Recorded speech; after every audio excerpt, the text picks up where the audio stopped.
Maradona में सब कुछ वापस अपनी जगह पर था, लेकिन प्रिंस ऑट्टो के दिल में कुछ और ही चल रहा था। उसने सोचा कि एक बार मदद करना काफी था और अब वो नई दुनिया ढूंढने निकले। एक रात जब सब गहरी नींद सो रहे थे, ऑट्टो चुपके से महल से निकल गया। अब मैं आजाद हूँ, अपनी दुनिया खुद ढूंढूंगा, ऑट्टो ने अपने आप से कहा। उसका दिल एक नए एडवेंचर के लिए बेचैन था। गहरे समुद्र में ऑट्टो नए और अजीबोगरीब जगहों की तलाश में था, लेकिन अचानक पानी में एक अजीब सी लहर पैदा हुई। पहले तो ऑट्टो ने इसे मामूली समझा, लेकिन थोड़ी ही देर में कुछ हरे रंग के सी ऑटर्स ने उसे घेर लिया। उनकी आंखें रोशनी में चमक रही थीं और उनका अंदाज डराने वाला था। तुम कौन हो? ऑट्टो ने डर के पूछा। हम ग्रीन ग्लेड ऑटर्स हैं, एक ऑटर ने कहा, और तुमने हमारी जगह पर कदम रखा है, तुम्हें हमारे साथ चलना होगा। ऑट्टो ने बचने की कोशिश की, लेकिन उनके मजबूत हाथों और दुमों के सामने वो बेकार था। उसे एक गहरे गुफा के अंदर ले जाया गया, जहाँ सब ऑटर्स उसे घूर रहे थे। उनका सरदार, जो सबसे बड़ा और सबसे रोशन आंखों वाला था, उसके सामने आया।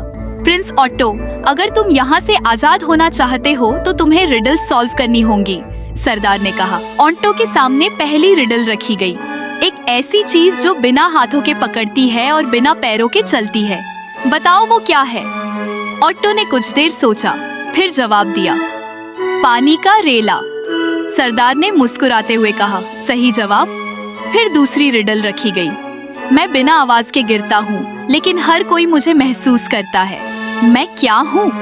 ऑट्टो ने कुछ देर में जवाब दिया, बर्फ या ओस के कतरे। सरदार ने ताली बजाई और कहा, तुम समझदार हो प्रिंस ऑट्टो, लेकिन तुम्हें अब एक काम करना होगा। हमारे घर टूट रहे हैं और हमें मदद चाहिए।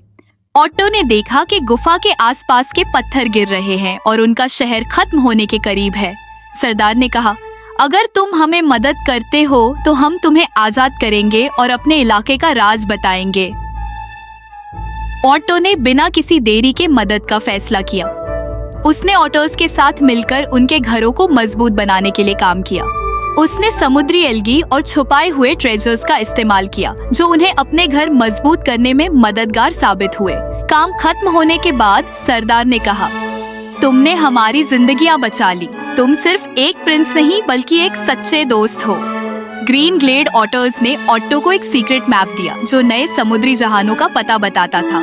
ऑट्टो ने शुक्रिया अदा किया और कहा, मैं तुम्हारे इस एहसान को कभी नहीं भूलूंगा।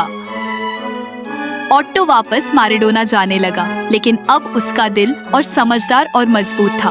उसने समझा कि हर एडवेंचर सिर्फ मजे के लिए नहीं होती, बल्कि दूसरों की मदद और नई दोस्ती के लिए भी होती है।